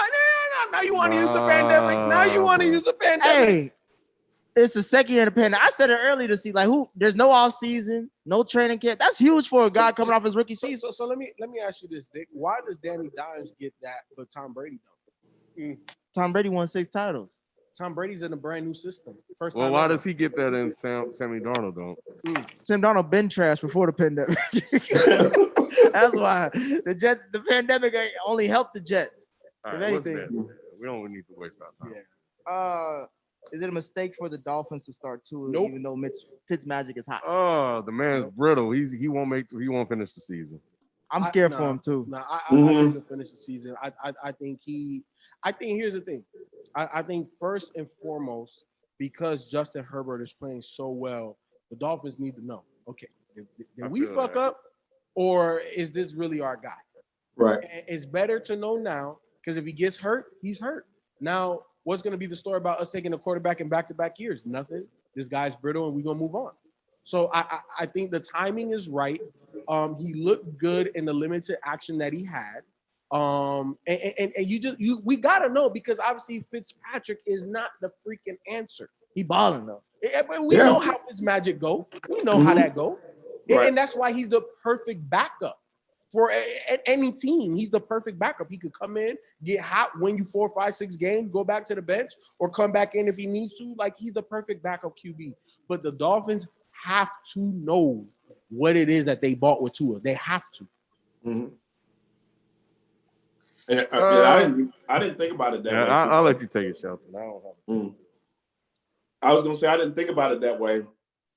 What I was looking at was the fact that they were as close as they've been in a long time to competing. They're 3-3. They won the last 2 games. I think they outscored their opponents 67-17 the last 2 games.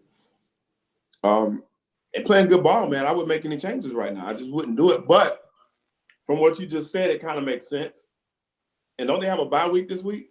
You prepare them an extra week. Yep. Also, I was thinking this could have been the plan the whole time. Yep. True. And it probably was. They probably said after the bye week, he's taking the job. Yep. My thing is, like, everybody is looking at this upcoming draft class as far as quarterback wise. Like, look, if I'm shitty and I know it, I'm trying to get a QB. Oh, like so the Giants? I always gotta do that. This is a day of celebration. I'm celebrating dubs today. All right. Mm. We ain't lose. We ain't lost yet. Well, since this past Sunday. But I'm thinking I feel like even if you want to talk about the NFC East, that whole division could be looking for a quarterback this offseason. From Dallas, Washington, Philly, even like Ken said, New York, there's rumblings about that. Like one division, and then you're thinking about the Jets. Now you putting there's so many teams that's like, bruh, if I don't feel 100% confident this is my guy, I'm gonna hit an Arizona. And like you said, FIFO, I may have drafted Josh Rosen, but shit, he ain't good enough. We get somebody else. Mm-hmm.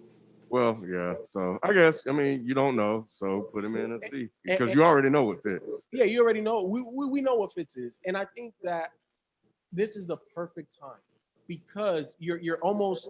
It's almost like your record is 0. There are no wins and no losses. You're 3-3 in a weak division. Tua is either going to get you to the playoffs or he's going to get hurt and y'all going to fizzle out. And you're going to get a high draft pick to be able to take one of these quarterbacks, and they have multiple first-round picks in this draft. So I think it's the best calculated move that they can make because you're not necessarily tied to Tua. If he plays great, this is our guy. We'll move forward. Cool. If he's not, hey, there's 3 guys in this draft, and we got 2 first-round picks that we can do something with. Now's the time. Because what are you going to wait for? You're already a third of the way through the season. That's true. Get to these NFL Week 6 picks. Hold on. Hey. Okay. I just want to officially say that Wentz is trash. I can't defend him. Yep. Carson Wentz? Yeah. I've actually gained some respect for him. Oh, bro. Jesus. Right. I know. I already know what y'all was gonna say. Y'all get it, bro. Come on. Nick, I get why you say that. I'm just saying, bro. Talk about throwing to a butcher, baker, and candlestick maker. Like, bro, So now you on that way? No. I'm just saying, you about a year too late. No. I'm saying this. He still is in the last 2 games he played. He was in them games, bro, with these trash ass players. Yeah, I got one of them on my fantasy team. That's why I'm surprised he did this with him. Like, I'm not saying he's the guy for Philly, but for right now, he is legit. I don't like how we talked about with Aaron Rodgers. Y'all said at the end of the day, we can't blame the quarterback. Got other thing, but about all that shit. Carson Wentz is doing the best. Is he not?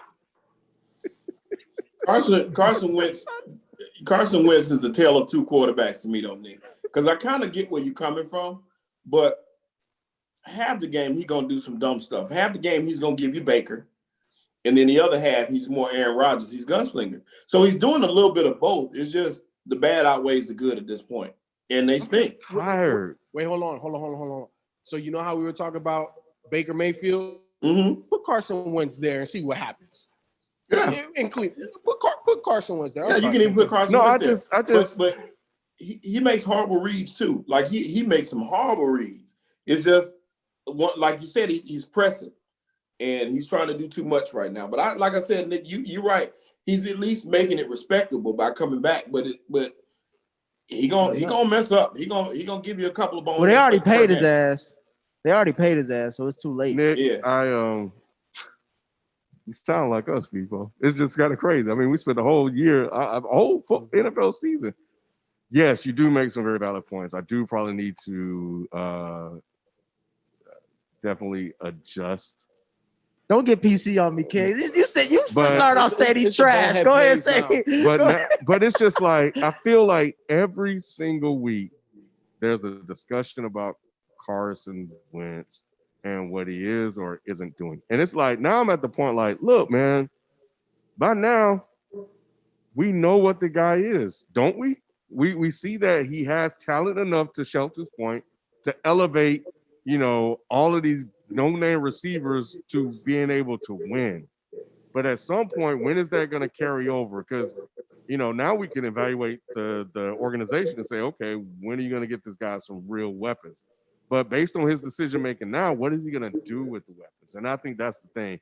So either it's Wentz, either it's the coach, missing Frank Reich or it's Wentz. But at this point, they just need to stop talking about him until he earns the reason for people to talk about him. The difference between Wentz and Dak Prescott to me is one of them got paid. Because I feel like we have the same conversations about Wentz. We do like week to week as we do with Prescott. Like, is he really that guy? Can I count on him? Should we draft another quarterback? Which they already did, unlike Dallas. So that kind of shows you what Philly's thinking of. But I honestly think the worst thing that happened to Philly was winning that Super Bowl. I think that is. I mean, no one's ever gonna say I'd rather not have this. Of course, you're gonna take the Super Bowl, but I'm just saying, as far as like the events that have followed since that Super Bowl run, they got too big for themselves. Definitely, and I think losing Frank Reich was huge. Yep. Just like Kyle Shanahan for Atlanta. That hurt a lot more than they're really letting on, and there's that. But I think that first, I'm glad we're not talking about the Cowboys because they never should be discussed. No. But not with Andy Dalton. Yeah, but when you think about, can you take Wentz? Like we're talking about, can we put, like you mentioned, can you take Wentz and put him in Cleveland? With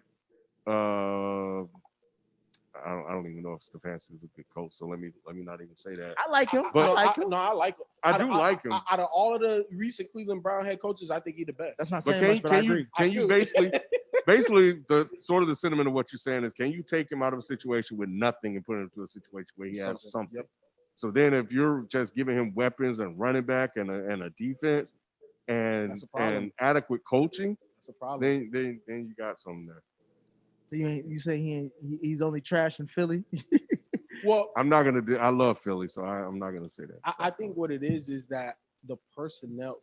Philly was once really rich in talented personnel, and through injuries and salary cap, they just don't have the same type of outside receivers that would warrant any defense to be scared of. And then I think Carson Wentz is one of those quarterback situations where how good is he? We know he's not trash. He's not Danny Dimes. He's not Aaron, the guy from the Jets, Sam Wentz. Darnold. You're talking about Wentz. Yeah, Wentz isn't those guys. Yeah, I'm gonna take it back.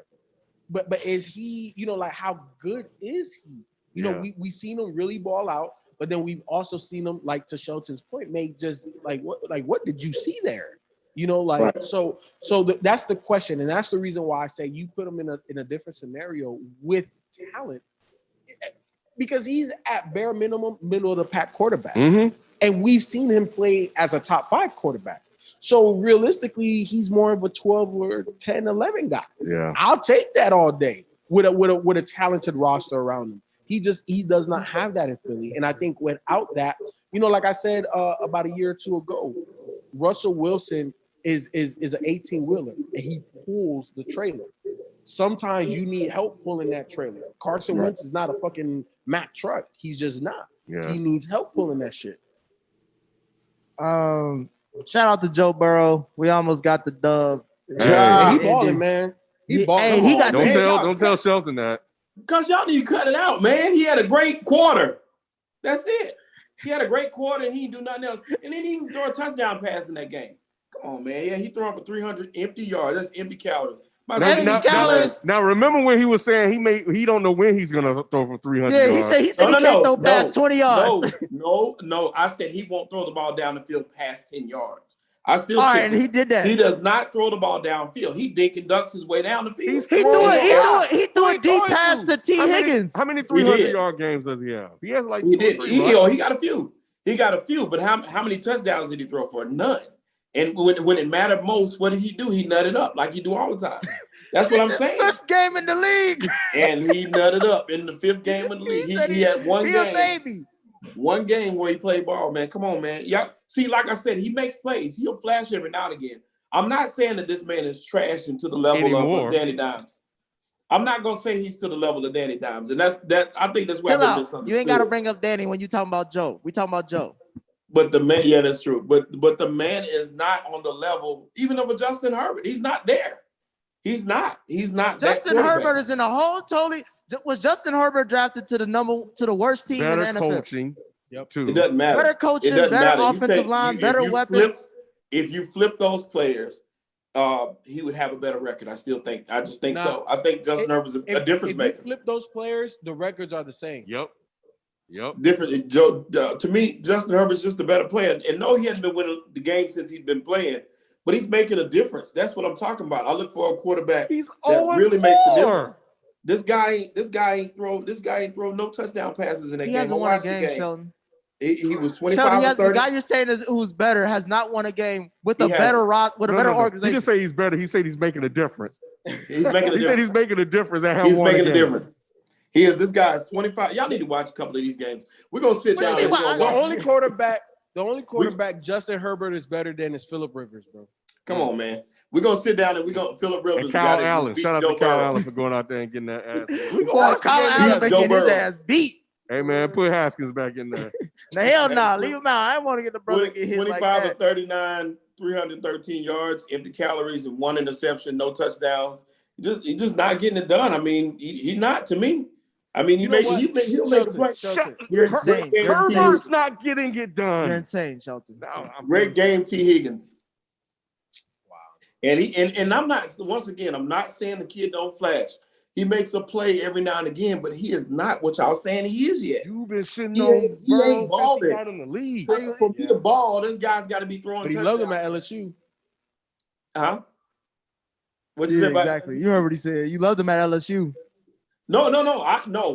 He played ball at LSU, and I really was proud of his comeback and the way he looked.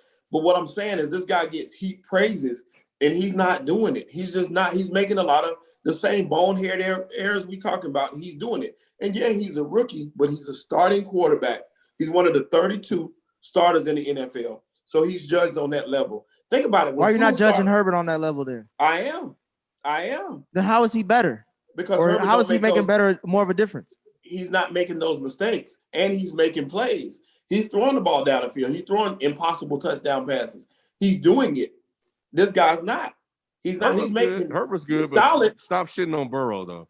Burrow is kind of solid. He's making some plays, but he's not winning games. Is Burrow better than Sam Darnold? Burrow better than Sam Darnold? I would say he's in a better situation so far. You know, Sheldon don't never answer questions, bro. He don't ever answer questions, bro.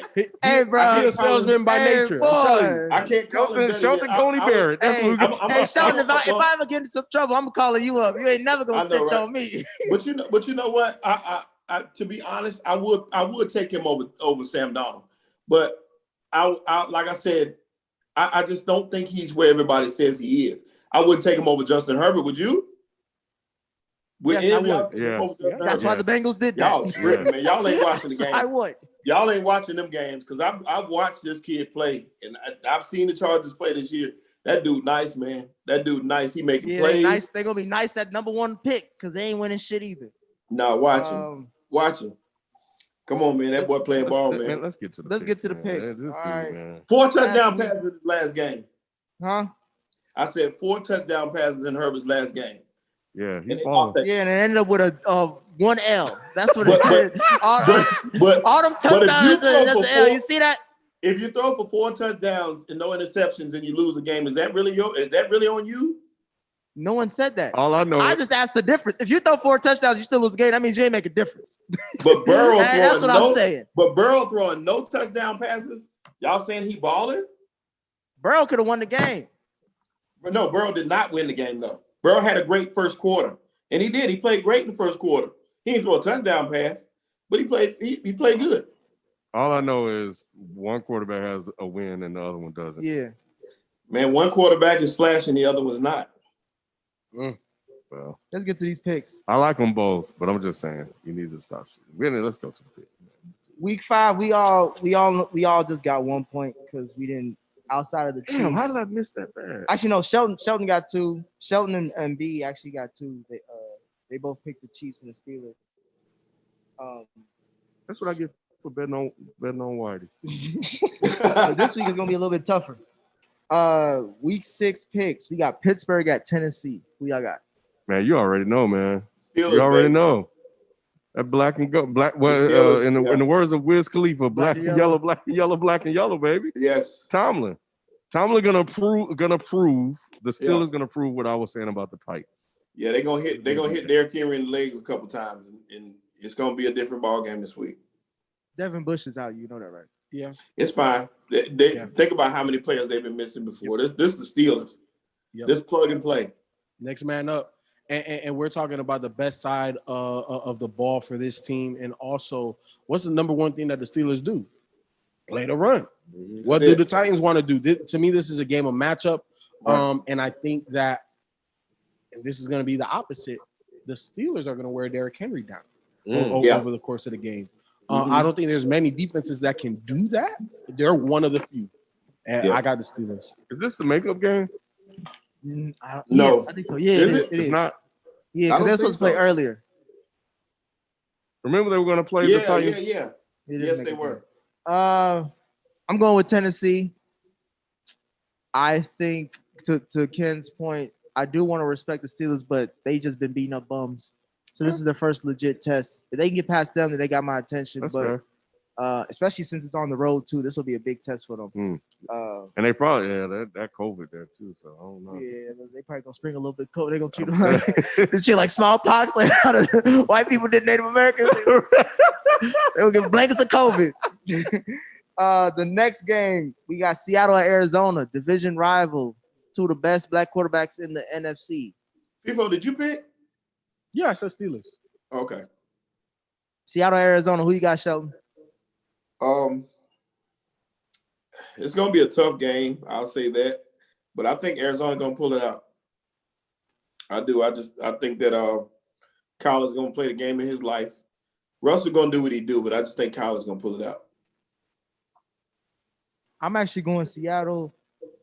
Even though Arizona blew out Dallas, I think one of y'all mentioned about the accuracy stuff in Oklahoma when as far as like those receivers are wide open. Yeah. I noticed some things about Kyler Murray, like he can work on his accuracy a little bit too. He's a lot better than Baker, obviously. Only 9 completions last week.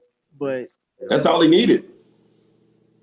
I'm just saying, like I think Kyler still has a ways to go, and this is Russell Wilson's division to lose, especially how they treating Jimmy G and San Fran.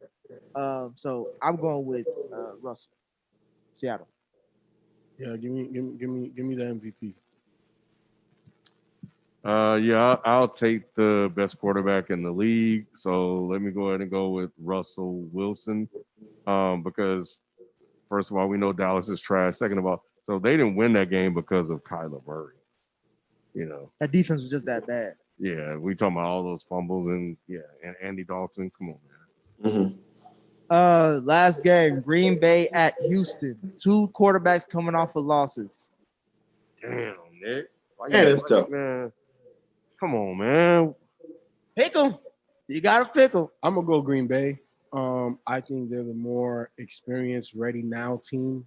And I think that when they lose like that, especially to like another GOAT in terms of Aaron Rodgers and Tom Brady, I think he wants to come back and prove himself.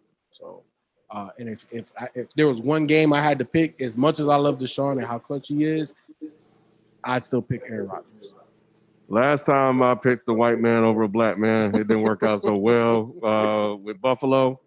So the white Cam Newton, wham, didn't get the job done. So I am going to go with the Michael Jordan of the NFL. Let me get Deshaun Watson on this one. And the black coach. For now. Unless he go for 2 again. Yeah, if he go Right. Damn, that made me change my pick. Who you got, Shelton? Man, this is a tough one. FIFA, like you said, if Green Bay was coming off a win, it would be Houston all day. But based off how they allowed Tennessee to, I'm going against what I'm saying, but based off how they allowed Tennessee to run the ball, I think Aaron Jones, we're gonna get a healthy dose of Aaron Jones in this game. But I'm betting on Deshaun, man. I just feel like he's gonna pull this one out. Shit, I've been going back and forth this whole time y'all talking. A part of me says Houston can pull this out because every time I think Houston has no weapons and shit, like it's just really Deshaun, he ends up throwing damn near for 40 points. So it's just his creativity and his tenacity on the field. At the same time, that Houston defense is like I don't know when it's gonna show up. It's like Lauryn Hill at her concerts. Like it might be late, might be early, but I'm gonna go with Houston. I'm an underdog type guy, so I'm gonna go. Even though I'm not gonna be surprised if they get blown out, but I'm gonna go with Houston. And where do y'all rank Deshaun on y'all's list of quarterbacks? Oh, top 5. He's top 8. Yeah, top 8, top 7, so somewhere in there. I want to say he's top 5, but I don't know. It's tough with Deshaun because I feel like he has everything, but he hasn't won the way that his talent demands that he should win. Obviously that he doesn't have control over the roster and the personnel like that. And the coach, yeah. But the great ones even overcome that. You know, and I'm not saying he's not great. It's just what level of great does he have? You know, obviously we know he's clutch, but man, like I don't know. Like, all right, so let's do this. Where would you put him, Shelton? I would definitely say top 5, but I'm trying to think of where. He's up there for me because, like I said, he's making plays and carrying this team he makes a way out of no way.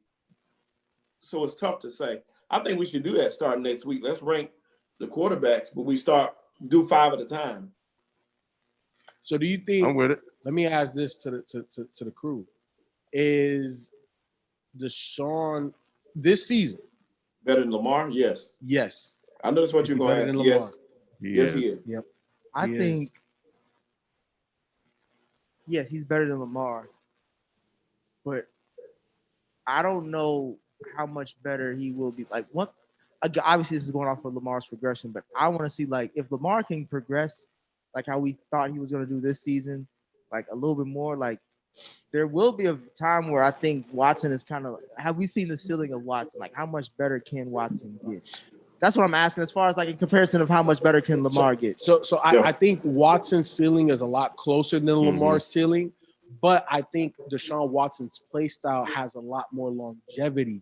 And when your legs start to go a little bit, as a quarterback, can you beat opposing defenses with your mind and your arm? And I think because Deshaun is at a much more advanced level right now today than Lamar in that when they get older, how much does Lamar actually improve in those areas to be able to carry himself into the twilight of his career? And if I was a betting man, I'd bet more on Deshaun Watson being better later than Lamar being better later. Yes. Even though Lamar has a higher ceiling. Yeah, he just need a new. He need a new head coach. That's what I'm just saying, bro. I don't or just a new offensive new coordinator. And yeah. Somebody that can coach to his strengths but teach him his weaknesses. We need but to they work brought on the. those weaknesses. I like the coordinator they got. Nah, because the coordinator that they got doesn't challenge Lamar.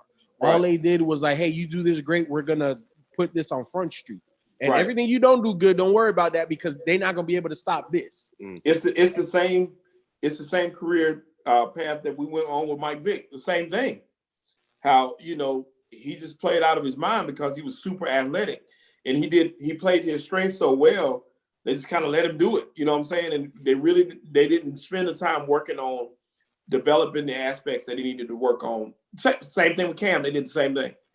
Just relied on the strengths instead of working on the weaknesses. And that's what will hurt. And it showed early this year. And that particular game was highlighted. So that therefore it's more emphasized with him than anybody else. Even though he's winning all these games, we want to see him do the other stuff.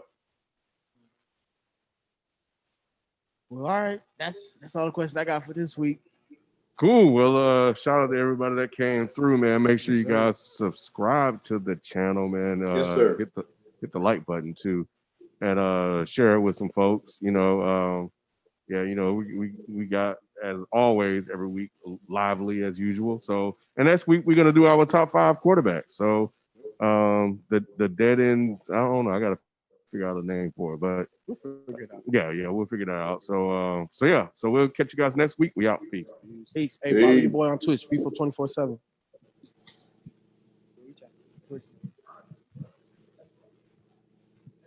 Come watch your boy whip up on these Madden fools every day. You play tonight? You play tonight, people? Yeah, I'm gonna play tonight. I don't have a user. It's a CPU game, but But I stream all my games. Okay. I do. You got to let